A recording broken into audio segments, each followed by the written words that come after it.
start the show. Hit the ground running, hit the ground running.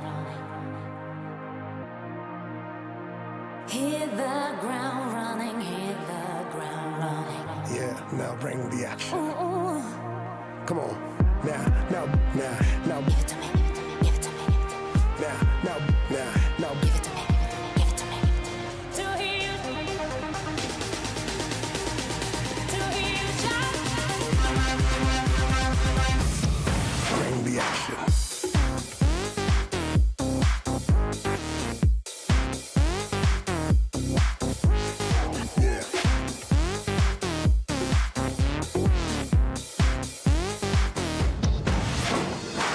Just waiting for, get on the court to see you jumping. Just waiting for, get in the zone to mesmerize me. What a match. How crazy scenes, what emotions. We're standing right beside the gear block. You guys can probably imagine how crazy that was. Welcome back to our 9x16 live show here on YouTube and Instagram. We are saying hi right after probably one of the craziest semifinals. Yes, it was a crazy one because actually when it looked that Győr was like controlling the game, leading by 6 in the second half, then Team Esbjerg, they just kept calm, playing 7 against 6. They cooled down the game, and defensively they also made the change in the goal. Milling was coming in, and defensively Győr couldn't find any solutions, and then they were coming back and back and back and back. But they didn't manage to just score the goal that was even the score. And at the end of the day, I also think that the goalkeeper factor was very important. Yeah, for sure. Sandra Toft, I don't know how many saves she had, but in the end she also had the last save. Yeah. And you know, if Győr ends up taking home the title, this is one they're going to remember. And the Győr fans was also shouting Sandra Toft's name before. And to be fair, it got close, but it was I think Sandra Toft played an amazing game. Also in the first half, she was above 40%, I would say. But yeah, as you said, Győr leading with 6 goals, timeout, playing 7 against 6, and it got really very tight. But I think we're going over to the interview with Anja and Lina Haugste. Looks like she's standing with. But it's. Oh, no, we're not That's going. the thing about life, you know. We just, after a final, we have to figure out how to you can see it right behind Victor. That is where Anja is actually standing, and she is grabbing the players. And it's beautiful because we get the players right here, live to your Instagram and YouTube feed.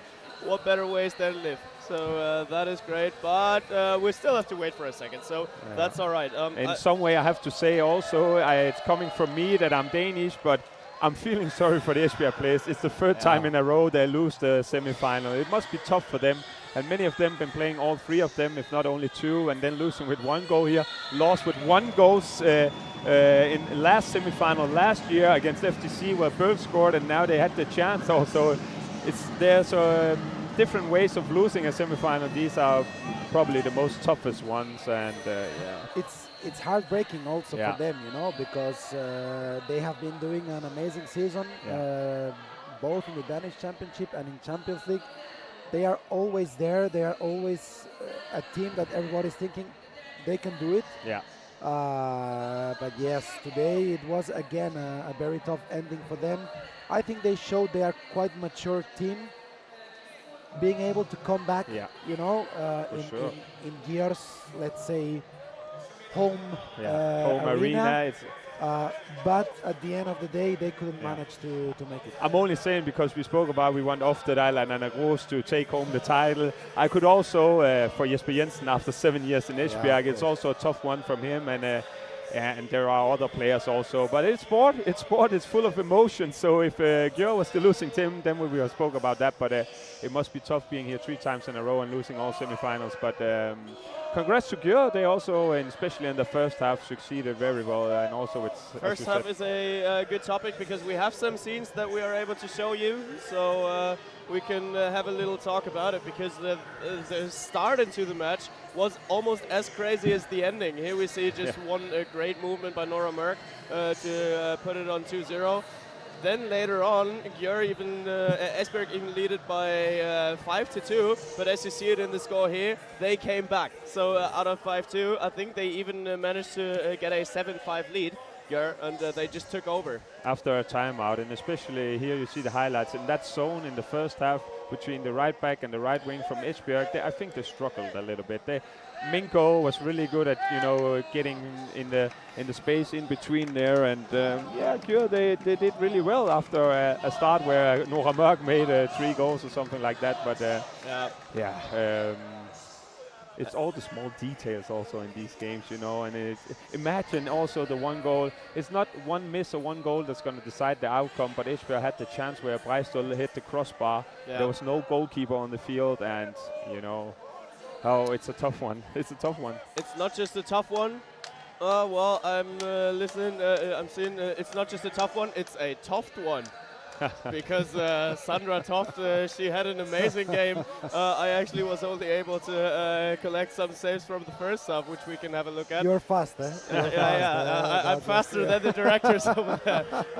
That was just nuts how Sandra Toft actually managed to save almost each and every ball in the first half. So I think she was at some point at 7 saves out of 13 shots. Yeah. That was at 54%, and you can just see those are open shots from the wing. Yeah, we said at the beginning of the game that the goalkeeper factor would be very important in this game. We spoke about Sandra Toft and how important she is for her team, and she showed it today. And she did something. It's very difficult in the goalkeepers because she started very well. Yeah. And then in the middle of the second half, she was not having her best day. She could have been changed, I think, but then the coach decided to keep her, and then she made that last save, which was to win the game, to take it home. And we have an interview ready, and it's Bruna de Paula standing with Anja Althaus. Bruna, oh my goodness, what a match! I mean, this finish, can you describe it? I cannot. It was just a craze. In the last 2 minutes, I was in the bench. I thought I couldn't handle this, but it was an amazing game. This is a semifinal. So yeah, and we did, and I'm really, really happy and so proud about of my team. You had a really difficult season. So how much this means now that you're coming back so strong? I mean, this is just like the point what you was waiting for. It was a really, really hard season, but also this was our power today. And you put everything in the field, and we showed to the world, and we just showed our best version, and we did. I was actually watching mostly the bench of Gjør. Like everybody was just jumping. Like from the first second, doesn't matter what. I felt like the Gjør team was like everybody from the bench wanted actually come inside in the field. Yes. So is it this what Per bring inside, like that you all stay together and now to bring the best in this moment? Yeah, of course. I think when he came in Gjør, I think he put all good energy, and that I think was what we missed. So you could see today, and even if you are not in the field, we play together. Like all players are together, and this is. This was actually my impression, because I really saw like it doesn't matter, nobody was sitting actually, so it was great. Congratulations for this. So what do you expect from tomorrow? Who will be your opponent in the final? I don't know. We will see, but doesn't matter who will be our opponent. We will give everything, and we'll try to get the gold medal. Good luck for tomorrow. Thank Go you. enjoy a little bit and then to rest. Thank you. Thank you. Bye bye. Yeah, we just went one bar too low, because that was obviously not Estelle and Minko, it was Bruna de Paula. But yeah, just happy emotions there. She's happy with everything, but those last scenes that she's been talking about and that we've been talking about as well, we can have a look at it. So at first we're jumping, I think, into the 22nd minute of halftime number 2, where, no, it's the 26th minute. 3 scenes here that are actually Oh super my interesting. God. That was That is a Minko. banger. That is is Minko. Minko. And Oh my that God, was what a a goal. screamer into the top corner. And right after The it, arm was up. Oh my. Ay, ay, ay. This That is was the so this good. is the goal of the Final Four. and Oh then my we have Oh, that, I think also Oh this my one. God! that, Again, that locked 7 meter. Yeah, that was great as well. that one. And that one was the one that decided the match. That one was the one that decided the match. Tough to say. It's tough to say, but it could have been a draw and the 2-minute suspension. But I think also what Györ succeeded was they were scoring every goal whenever they had a 2-minute suspension. You know, Kai Brasset made a couple of important goals, but it was an important one to miss. But it's hard to say that only one player or one missed 4 minutes sure. before the game. But yeah, it was It's the one that Crucial. everybody's going to remember. exactly. It's Yeah. crucial. Yeah, it was crucial, but we have been talking about some statistics already, and we can have a look at them.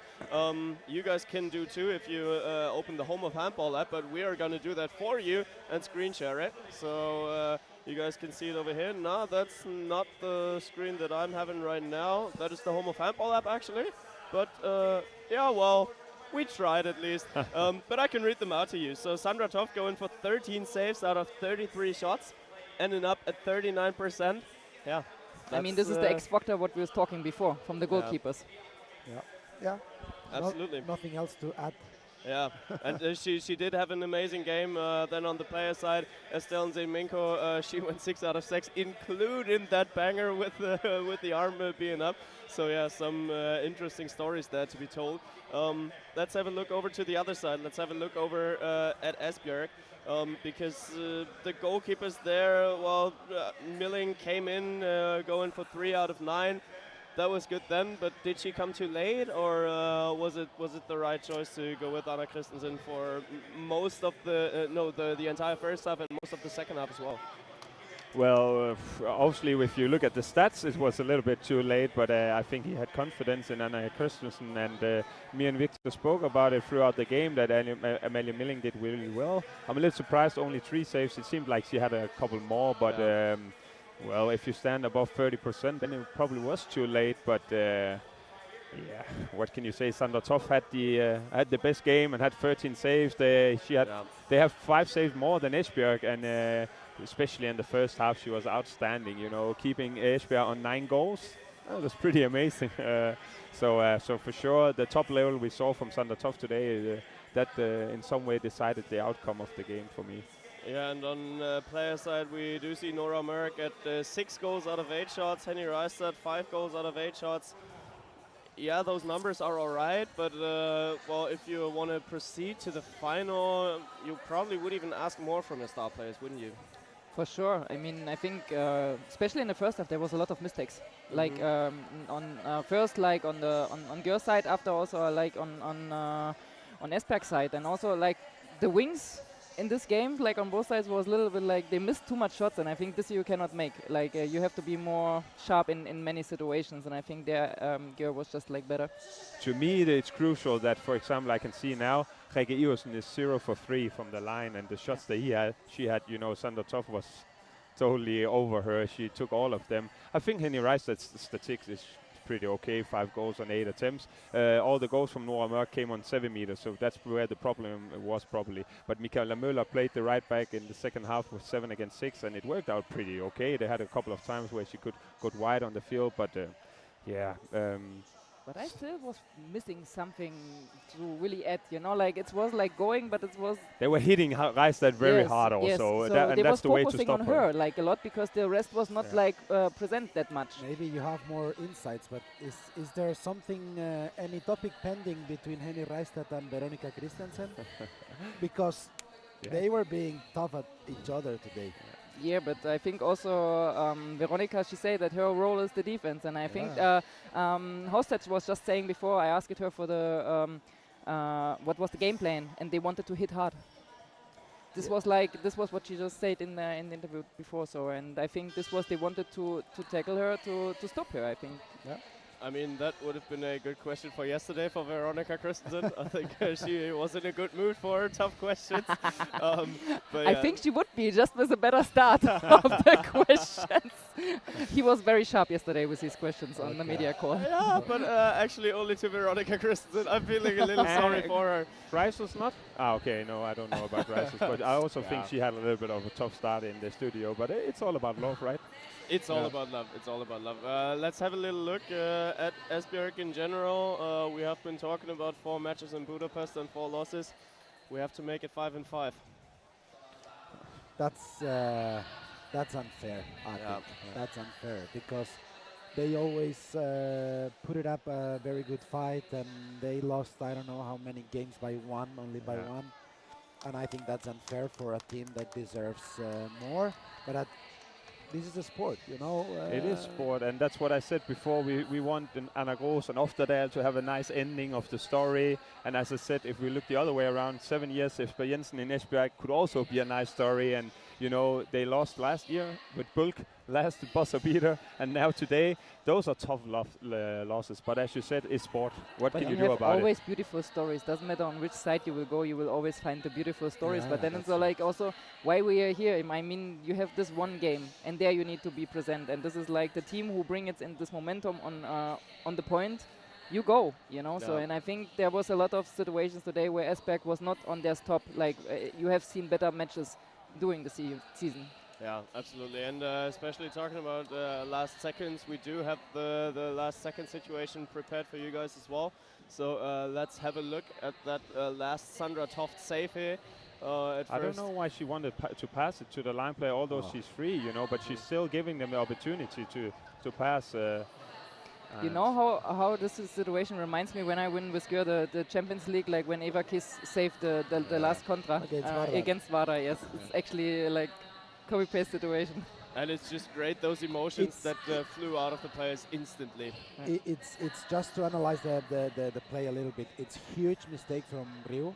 Huge mistake that could have cost them the final. Don't give them the chance to get the ball. Exactly. But keep the ball. Exactly. But Esbjerg didn't have a timeout, so if she shoots a goal and it runs over, okay, how many seconds does it get for Emilie Milling to get the ball? Yeah, but then shoot it away, you know, like. No, okay, not like that. Not like that. Yeah, you know? Yeah, I know. But it's huge mistake from Rio to pass to the line player. But then it's a huge save by Sandra Toft. So, as I said, I think a great game like this one to finish with a play like this. It was fun for the atmosphere, for the crowd, for everything.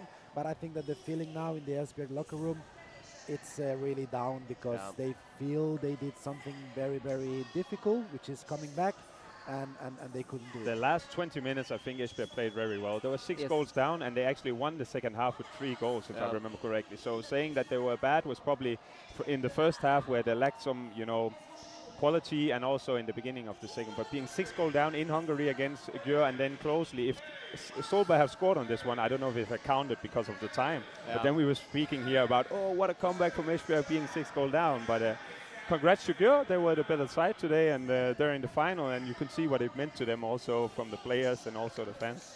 In general, I just feel like the game was super hectic. Like right from the start, there were so many mistakes, and then it just never really relaxed. There was not a single phase where you were like, oh, well, okay, now we can see how the teams are trying to play, because everyone was just, doing something that they, I feel like they weren't even prepared for. Just look at that 7 versus 6 situation that you explained me when we were up on the stands. Yeah, but I think like it's this is also what comes with the experience or not the experience. You can be prepared what they want, but to play a semi-final, it's like it's also nerve-wracking. Like and then when you don't start good, or for example, Esbjerg started good, but then they had like 9 minutes where they didn't score, and then you're starting to get panic, and then some small deals what you had, or like this what is usually like functioning, suddenly goes wrong, you know, like in the 7 against 6, like you could clearly see like they had some misunderstandings because like the nerves get or the panic comes a little bit. Yeah, fair enough. But what we've learned from this game, Györ goes to the final, and Martin is on his way to owe one of the two of us a soft drink and a push-up, because you predicted that. You still need Bietigheim in the final for that, still need and you still Bietigheim. need Metz. But for one it's gonna happen. That's true. That's true. So yeah, we'll see. But that is the point where I think we can switch it over to the upcoming match, or are we gonna get some more interviews? Anja, you are. No, I think it was difficult now to get the player of Esbjerg, so they just go in the dressing room, which I also can understand that you are not really willing to talk there. Totally Also like the girl players there, you could see like how they are happy, but also I think now shortly celebration and then focus on the final. Probably somewhere in that direction, and that's why we say thanks for EHFCL for tuning in. But if you want to stay tuned here, come on over to Home of Handball, because we are going to do our analysis for the upcoming match for Bietigheim against Metz on Home of Handball, and of course on YouTube. We are staying live here, but yeah, EHFCL, we see you in a bit over on Home of Handball. But yeah, maybe let's have a look at how it all got here. So we do have the Golden Road to Budapest to show you guys.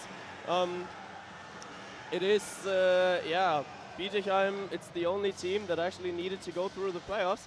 But still, they managed to do so. Let's see whether our directors can get us the graphic here. Whether they can get it going. But yeah, they beat it ECAS. two of the teams that... You know, when the competition started, we thought, okay, maybe they can do it to the Final Four.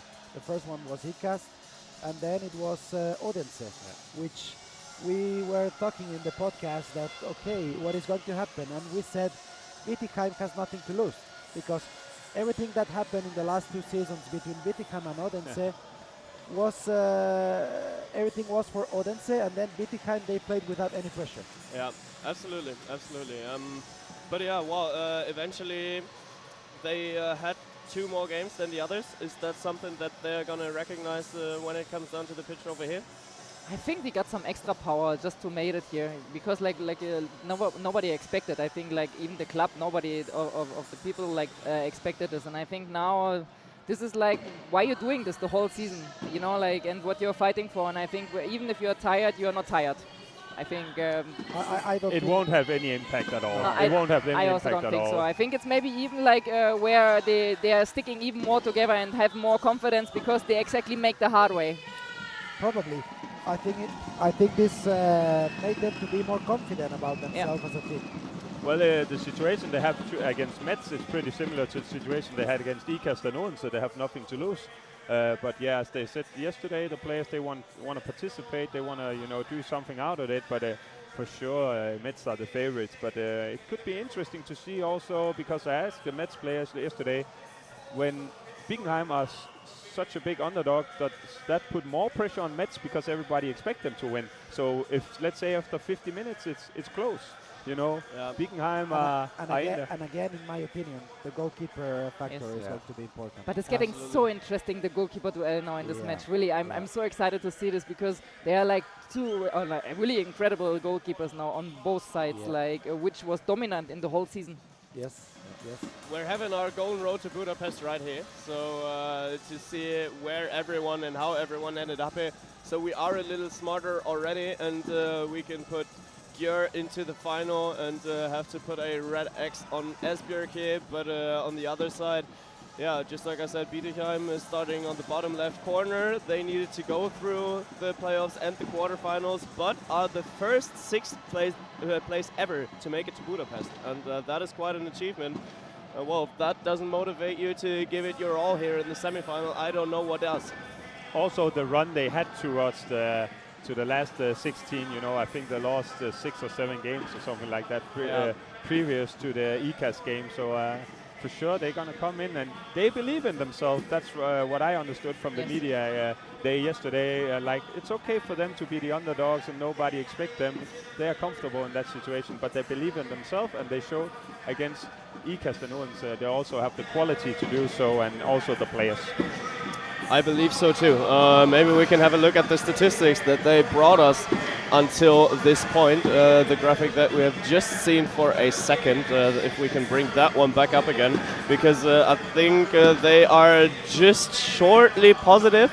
So in the general record, I think they have 9 victories, 1 draw and 8 losses. the whole of the other teams coming to Budapest accumulated nine losses. So that just shows the background of Bietigheim. But still they are here. And all of that, it is nice to have, but it doesn't matter anymore. No, I think that once you are here, we have seen crazy things in Budapest and also in Cologne in this Final Fours. Everything can happen, and normally the underdogs they have more to win than the other teams. And in this case, in my opinion, I think we all agree, Bietigheim are the underdogs. For sure. Yeah, for sure. There was also yesterday, we were speaking about like the underdog role, and they're very comfortable with the underdog role. And like we had all the time the situation also last year. I mean, in the men's, I will always go with the underdogs. In the women's is out of like, okay, FTC was the first time which was the surprise, but also like with this big background what they had last season here. Otherwise, the teams which came in the women's team for the first time, I always felt like they had this wow moment, you know, when you came like the first time in this Final Four, you made it. So it was never, until now we didn't have this underdog beauty history, but or the situation, but who knows? Everything is possible. It's an interesting matchup because Metz and Bietigheim also played friendly matches against each other before the season even started, and I also think, if I remember correctly, were they in the same group also, and so yeah, they played against each other a lot of times. So let's see if they can take anything from those games, and yeah, it's gonna be interesting to see. Senior Smits we have on the graphic there, she's definitely gonna play a big role. Most definitely. She is your top scorer. Yes, she's my top scorer. How many is she gonna score in this matchup? I think she will go on 6, 7. 7 today. goals. Yeah, right. We'll see. But she needs a ball for that, and I would say, before we go into the deep analysis of who's gonna go into the final, who's gonna follow Gjør, I am gonna go around and search for a fan who's trying to win a ball or who is able to win a ball. So if you guys can cover for like 2-3 minutes, then I am gonna say hi from the stands and we'll be playing for a ball. I've got some quiz questions and let's see who can answer them. Oh, run away from the girlfriends. They love to play games and they always want to win something, so they are ready. Yeah, we'll see. Or maybe it's a great ball, by the way. Yeah, it is. I love it. I love the colors. I love the design, and as I said, with this size of the ball, you could have been. I could have been the best shooter of all time. You know? A decent right back. Ah, come on, Martin. You said it many times. Why you underestimate it? You know? I only saw it a little bit at the EHF media tournament, but yeah, underused for sure. I have shoulder pain since still, then. But at least you won, right? Yeah. So sometimes it's worth it, and that's also a factor or something where in these games that whenever your body has a little bit of pain or whatsoever, you're just gonna give it all, because after this weekend, then you can start feeling pain. So whatever injuries or what you have, it's gonna be. I always say that. When you not ready for it yet. No, okay. But welcome back. When you come to the Final Four, nothing hurts. Yeah. You know, nothing hurts. You just give your best, and if you have a little injuries, you just go, and then you have all the vacation to People recover. will think about Gisli Christensen whenever it's going to come up with an example. What is actually the most remarkable Final Four that the two of you have been playing? Oh. Yeah, difficult question, I know. I think for me it was the last one, of course, because it was the last and this special situation from Eva, like that, like exactly the situation. But I think all of them have something special, even in the negative way, even in the positive way. But the most remarkable, for sure, the last one for me. Of course, I would say 2015 when we won the Champions League. But actually, I think that the craziest one was a Champions League that I was not playing, which was the one that Kielce ended up winning after losing by 9 against West that's true. That was and your fellow national man, Aguinaldo, clutch it on penalties.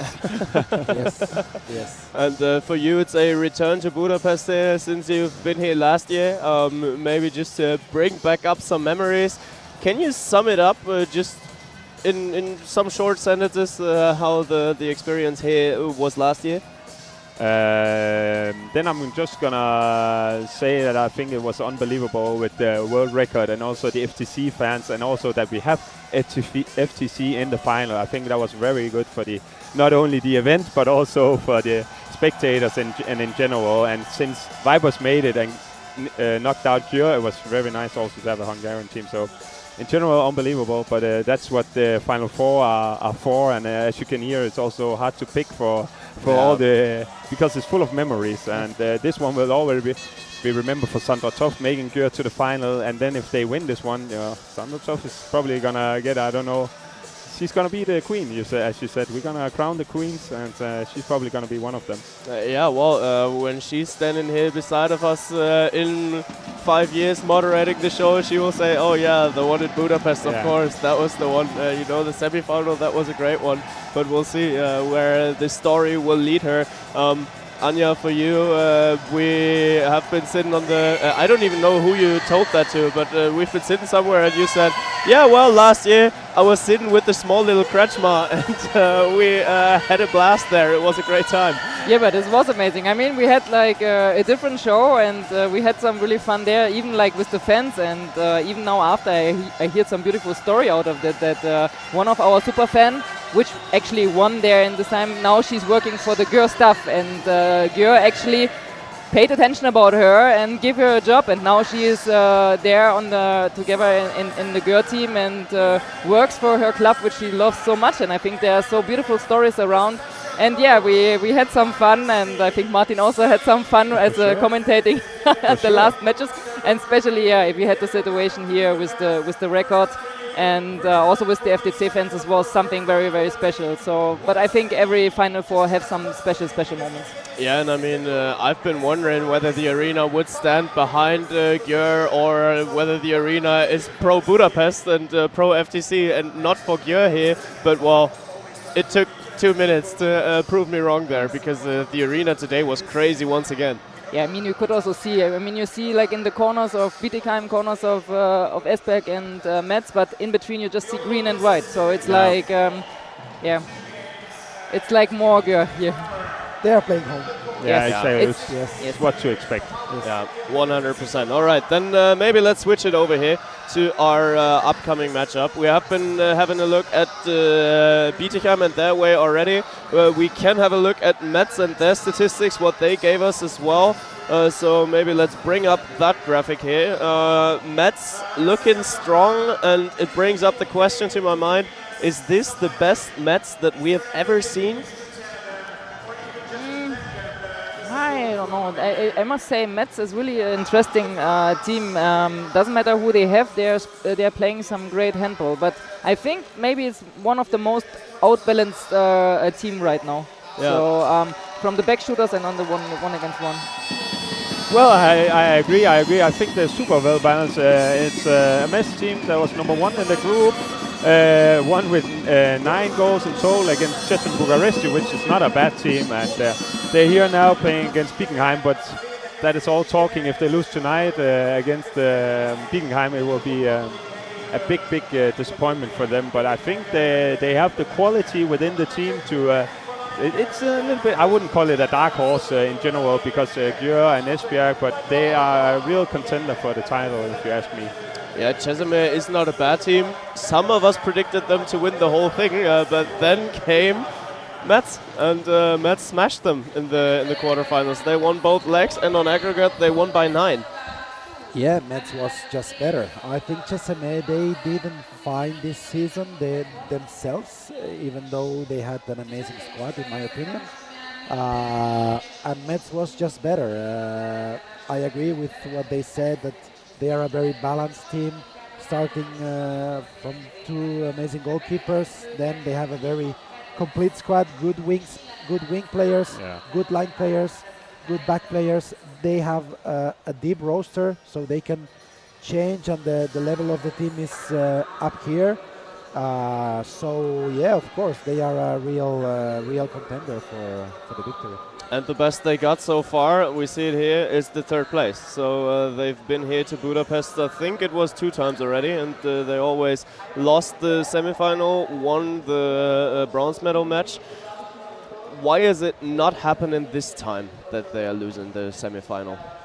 We should ask you, because you actually predicted Bietigheim in the final. That would be interesting to hear what you... yeah, well, because I'm saying that it's going to happen, because Bietigheim, for me, Bietigheim feels just too comfortable with the underdog role right now. And Bietigheim knows just how it has been the whole season, and I personally feel like momentum is a thing here. And when Bietigheim, they are coming out of a, for them, good season. They won the domestic league. They didn't win the cup because they lost to Metzingen.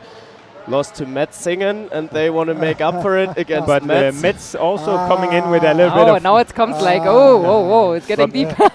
Metz is also coming in with momentum. Sorry, but I need to say that you missed it.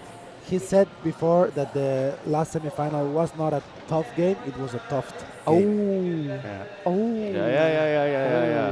We need to pay more attention about this. What you want to say, Martin? No, I just said that I think Metz is coming in with the same momentum as Bietigheim, winning the domestic league and the domestic cup. But there are players in the Bietigheim team. I remember Moreshi, the goalkeeper, was also awarded man of the match against EHF, so she's won. Woman of the match, we can give that to her. Okay, sorry, person of the match, human of MVP. the match. Yeah, MVP. it's MVP. Let's go for MVP. And she's definitely one that can also make it hard for the Metz players. And you have Senior Schmitz, we always spoke about it. Carolina is also scoring a lot of goals. And I think Kalidolfa is also a world-class defensive player, and she's also been playing a little bit offensively. Not a little bit, she is. So they definitely have players that can do some damage to the Metz team. They are here for a reason. Yeah. So we can also, I think people speak a little bit too much about the underdogs because they've never been here before, but they are here for a reason when you knock out teams like Odense and EHF, which dreams and hopes are also to be here. So. But on the other hand, like even if you say and you're comfortable with the underdog role, on the other hand, like also when I had some comments like that, nobody predicted us, from the experts. So kind of, it's also, like you can say you're comfortable, but kind of course, you want to come here and you want to win, So, yeah. and still you put some pressure on you, So, and then it's getting interesting how you're reacting in the situation now. Hopefully, it can motivate them to prove everyone wrong. And I mean, on the other side, we have been talking a lot about Sarah Buktit, but when we first introduced us here into the show, you already touched the topic, but we didn't go into depth. You say that line players always have a hard time when it comes down to Final Four weekends. Throughout the season, they do get their time and they do get their shots, but on a Final Four weekend, it isn't as easy. Why is that? Well, of course, like if you play such an amazing season and you have this great cooperation on this weekend, everybody focus on this, So, and of course, you don't want these goals happen. And for me, the line player and the center back and goalkeeper are the most important positions. So, and of course, you're trying to take the connections away, and then you have to start with the people, because there you can work really better. But also, if you're not taking care there so much and paying attention, you will have big problems when she's moving good or if she make the blocks. So I just we were speaking about the top scorer, and then we had Heidi Lücke, who was also running the contras and shooting 7 meters, and there it's probably more easy to become like a top scorer. The most annoying line player for all the different but she was all the time running there. It was like a magnet, hands. And of course for her I would say immediately, but then it depends which kind of line player you are, So there are so much different styles of line player, and I mean Bukic play amazing season, and she have great cooperations, but for sure, like if Bietigheim have pay attention to this, So and you want to take this away because these are the goals which Metz needs. So it's all about matchup also and which team they're facing. Probably Bietigheim spoke about, do we prefer Buktit to have one extra shot wide on the field, or do we prefer Burgård to have one extra shot? With Gazama and Kelly Dolph and Senior Schmidt, they definitely had the women's to put up for a fight physically, because Sarah is also physically very strong. So it's going to be interesting to see if they prefer one more shot from Alina Greis or from far out, or if they want an extra ball to Buktit. But and also in the end, you don't want to have a goalkeeper, even if the line player, if the line player have either it's goal or it's a 7 meters. So you're trying to avoid this in this situation. So of course, I mean, the line players have never easy life. This is like you have to live this, and you have to like this, that you get beaten up the whole time and that you give this, So of course a wing probably have a better life. It depends what better life means for you. I mean better life, that it's more easy, not so much blue marks or so much beating or some unfair take links what the referees don't if see. you go this path, yes, because for me, better life is having the ball in my hands, you know, and then it's really hard, really hard. Like. And then it also depends. Okay, I know for the wing it also depends like which you have on your on your side. I mean, some people don't see you at all. I know what you're talking about. Okay. Look, we can have a little look at Sarah Buktit and what makes her so special. Maybe Victor, out of a player's perspective, you can describe us. Oh well, we can probably get Anja as the line player in to talk us a little through the strengths of Sarah Buktit. We prepared a little video for that. I think our director is searching here with fast pace. But yeah, 97 goals until the semi-final. Those are insane numbers for a line player. It is actually like really, and I think like really when she have a ball, it's done. Like and for me, she catches really good the ball. She have a very good position, and she's always ready. But she have to her, and she's expecting all the time the ball. And like this is like really perfect. If you want to teach something right now for the pivot, it's like she's reading the game and in the right moment turning, and she know she's ready for get it, and even can read then the goalkeeper to make the right shot. So. For me, yeah, if she have the ball, it's done. Yeah, and especially it's just amazing how she is so physical in one moment, but in the next moment just so technical and lobs so finely. It's just great to see. She's actually already, like, even though she's young, very experienced. Yeah. Like, the way how she play, it's actually very cold in the ass, like, which is amazing, actually. Yeah, she's a really physical, as you said, pivot, and her ability to take the position, to show herself to the players, to give space to the pass, go inside or up, and her ability also to catch the ball with one hand, it's what makes her special. And I mean, to look at some numbers here, she is 21 years old, and before this match, she already has 210 Champions League goals in her career. So, I mean, do you know how many you have in your entire career? No idea. Yeah, right, fair enough. But I do have the feeling that Sarah Buktit is about to overtake you in the upcoming years. Yeah. That's almost insulting. Yeah, kind of. She is that young and she has already that many goals. Yeah, and especially as a line player, that does get to my mind. Her first medal that she got on international stage, of course, World Championship. So, gold. I mean, then you just have a good start, huh? Yeah, probably. So, no, I mean, it's also like if you're seeing like also the handball changed also a lot. It became also much more open, the defense, and because the one against ones, you cannot just wait on some players on 6 meters anymore, you know. So, and if you're seeing also the games and the Metz game, it's really like made for the line player. They need her to make the space that afterwards they will have space for their one against ones or for their shooters. So I think that's why for me they have really good balance. Yeah, fair enough. I see we are having some promo balls here. That's why I'm grabbing my cameraman and I'm moving around a little. So I see you guys in 2 or 3 minutes from the stands here.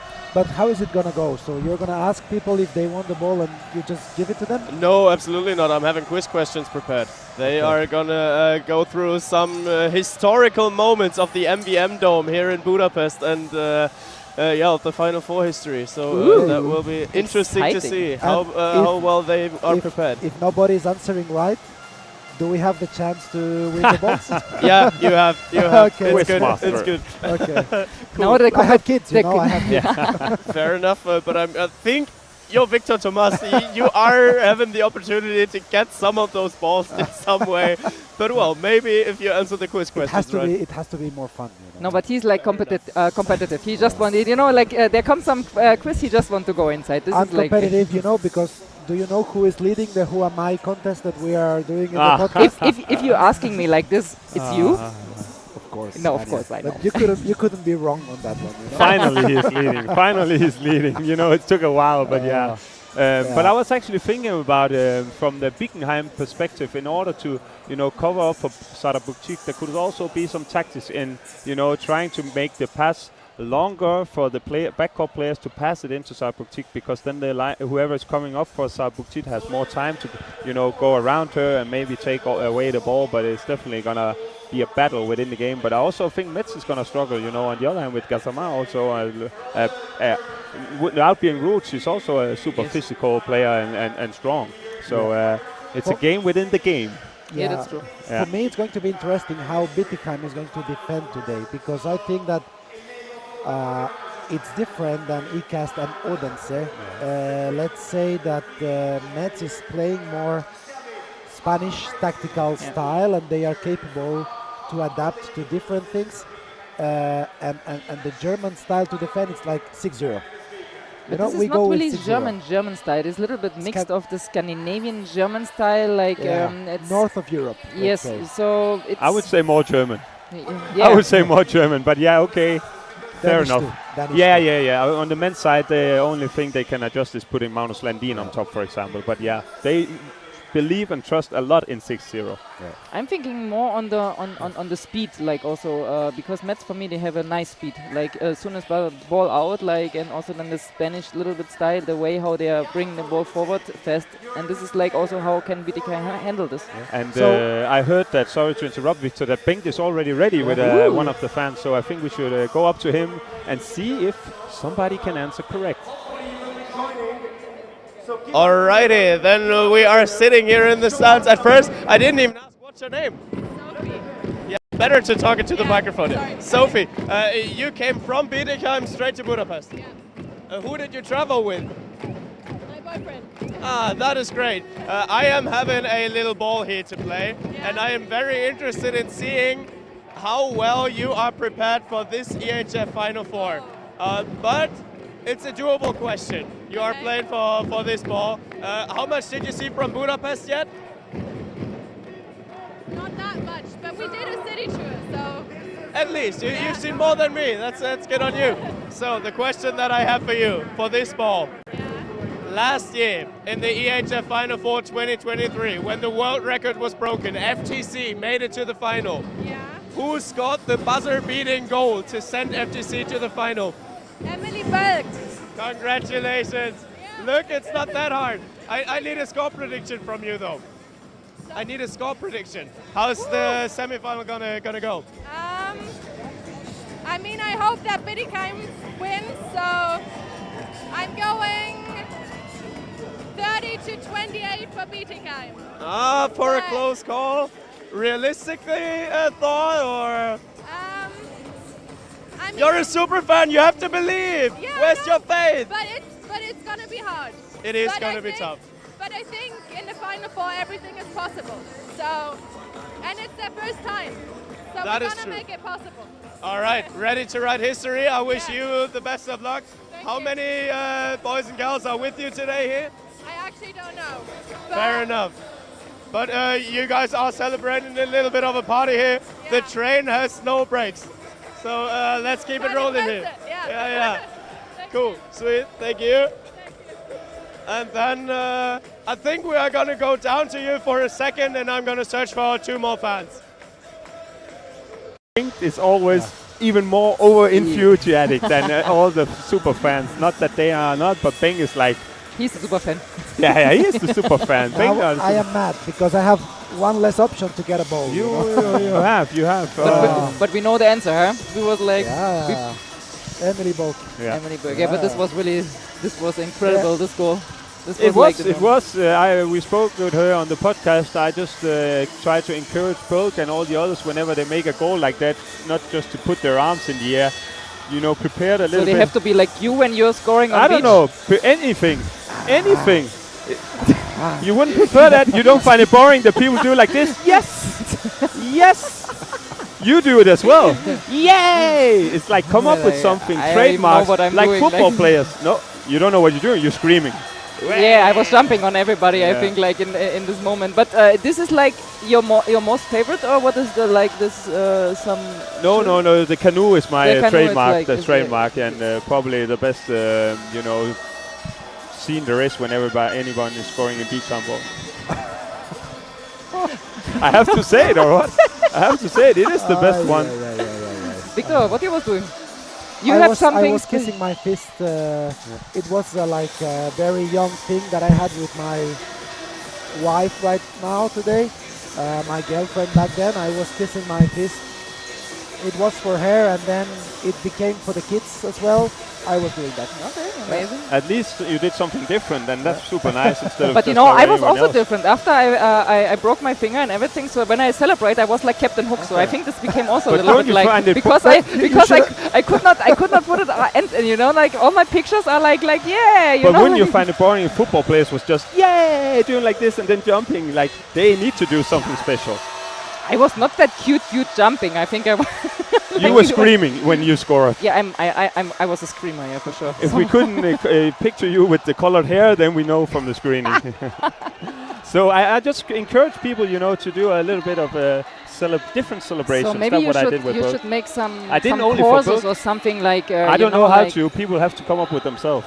Yeah. So we just get a sign. I think Bengt is ready again. Let's go to him. Oh, he is in the Metz corner. Aha. Alrighty, and then I'm standing right next to a Metz fan. You guys are all in yellow. That is great. Yes. Did you talk to each other that all of you guys come in yellow? Did you have an arrangement that all of you come in yellow?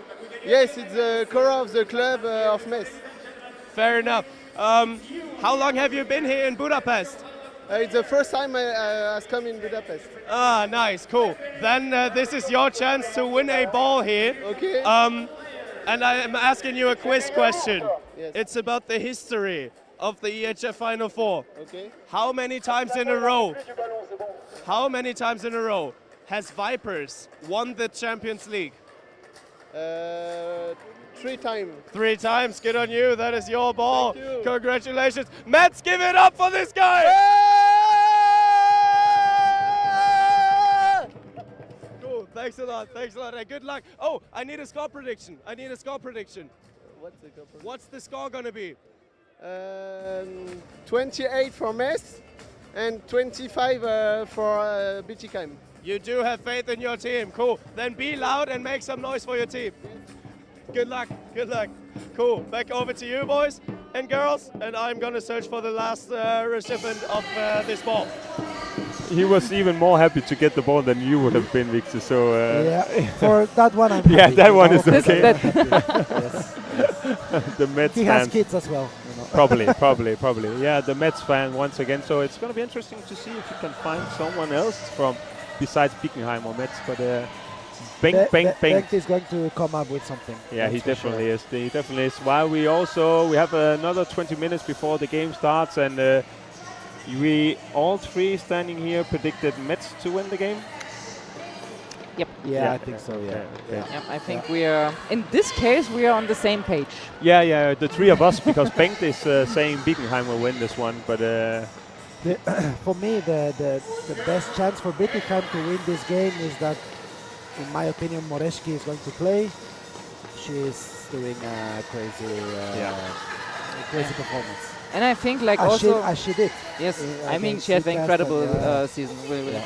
But I think also what can happen is like that Metz maybe lose themselves a little bit and getting like this momentum that not again, you know, like so that they get a little bit like in the team losing the game plan and something. But I don't know. It's like this is the thing what I think can go wrong for Metz. the in this start situation. for me has to be good for Bietigheim as well. If they get a slow start or a bad start, you know, coming down with 4 or 5 goals, I don't know if Metz is going to roll on that and, you know, do what they've been doing throughout the season. And if Bietigheim can come back for that one, those 4 or 5 goals. But it's going to be interesting to see. And also, as we said, the tactics within the game, what they're going to do towards Buktit, towards players like Christina Jørgensen, Burgård, or Greisels, and also on the other hand, what can Metz do to stop, you know, Carolina and Senia also? If you would be coach now for Metz to prepare for Bietigheim, what will be the key moments, or what will be like the game plan?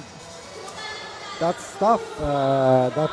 But I think that Bietigheim, they feel comfortable playing against 6-0. Maybe I would go for a 5-1 or a little bit more open because, of course, Bietigheim, they have great shooters from the outside. And in attack, I also not sure, but I think that this duo that we talked about, Jorgensen, Buktit, is working really well. Yeah. So I would try to find the weakest spot in the center of Bietigheim to put Buktit there, or make Sarah Buktit arrive there and play the 2 against 2 in this area. But let's speak Manu, about that. Manu knows much more than me about it. So let's see. Yeah, let's see after. I think Bengt already found another fan that's willing to win a ball here from the EHF Final 4. I'm standing here right next to Julia, but you told me that you have a nickname that is hard to pronounce. What is it? Yes, it's Yulchi. What? Yulchi. Yulchin. Yes, we have a player in the jury. Ah, yeah. Her name is Julia. Yeah. Julia Farkas. Perfect. All right, cool. You have the chance to play for this ball. At first, you just watched a crazy semifinal for Gjør here. Yes, I almost lost my voice. Have you coped with the victory already? So are you over it? So have you coped with it? Yes. Perfect. That is great. What are you expecting from the upcoming match? We have extra players, both teams, and we have players who came the next year for Gjør. I don't know. Who are you cheering for then? If you have players on both teams? Yes. I don't want to. I cheer to our ex-players and I cheer the next players. But you said you have ex-players on both teams. Yes. So Bietigheim or Metz, who's going to make it? Oh God.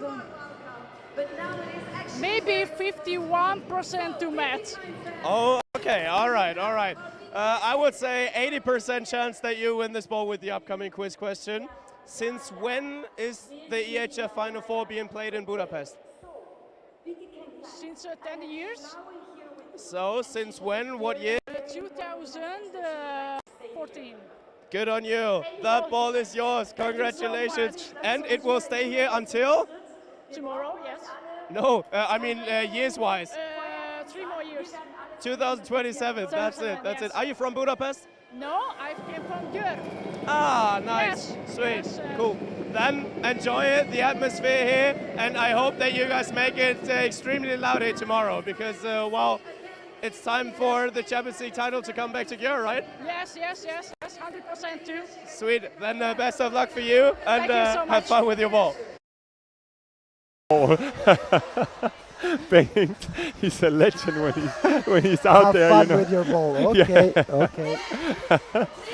Oh my goodness. Yeah. But actually he's like really enjoying. We should send him more often there. Yeah, Bengt. But the hard thing about sending Bengt out is that the interview can last half an hour or something like that. It's not for sure that we're gonna be back so on. But Bengt is doing a good job with the interview. He said something similar about Anja when you guys were Yeah, but walking I just around, wanted to say, actually he complained yesterday about that we are talking too much, you know, like.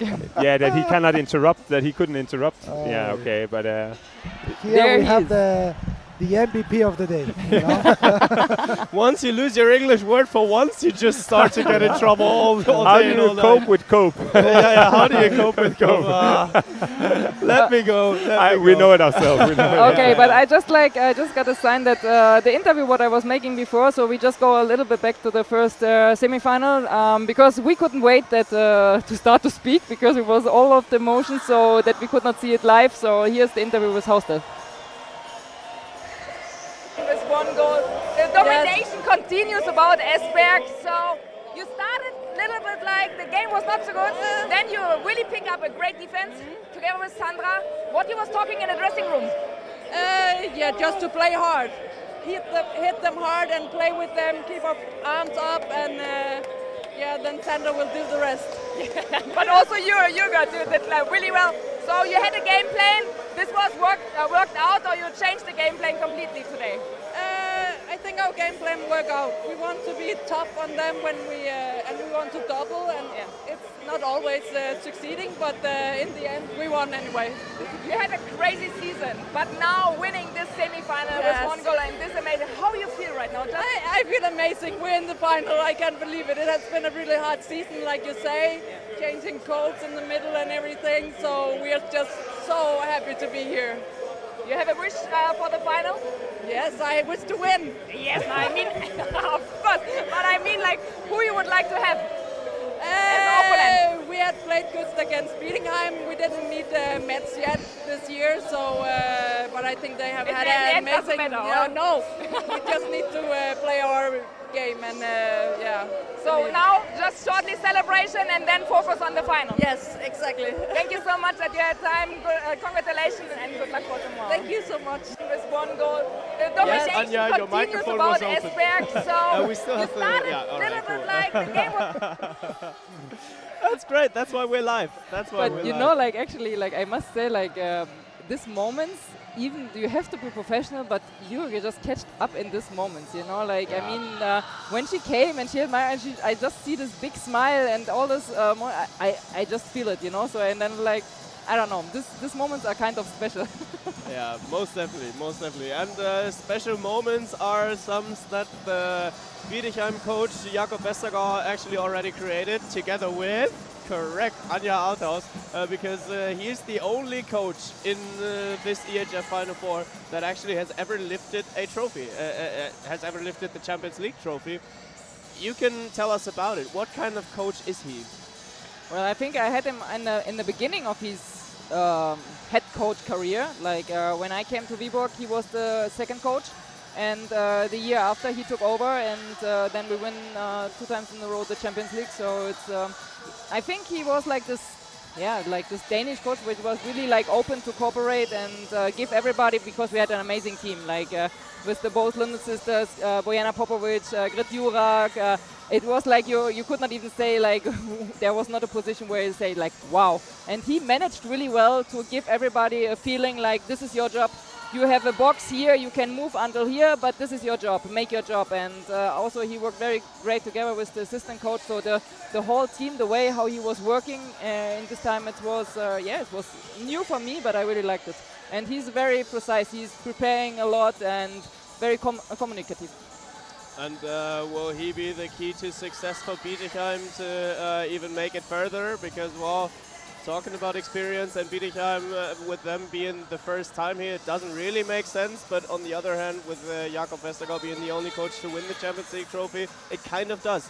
Well, I think he bring like this, maybe this experience also like inside, because the coach before in Bietigheim, Marco Gaurisch, make also a really good job before. You know, like he actually also when he took over the German national team, but also he make a great job with Bietigheim and step by step bringing them there, and then to decide to stop. And I think Jakob maybe was the right decision in this moment. From this great work, what he had to continue this work, but also put a little bit of his experience inside. Who will be the key players for Bietigheim to turn it around, or not to turn it around, but to actually pull the match into that direction? For me, I said one name before. For me, Gabi Moreski has the potential to be a key player. Also, let's see how tough is Kabagasama in the center of the defense of Bietigheim. And then maybe Xenia's place as well. All right, then we'll have a look whether that will be it. But it's getting dark behind us, so we'll hear each other again after the match when it's time to talk handball again.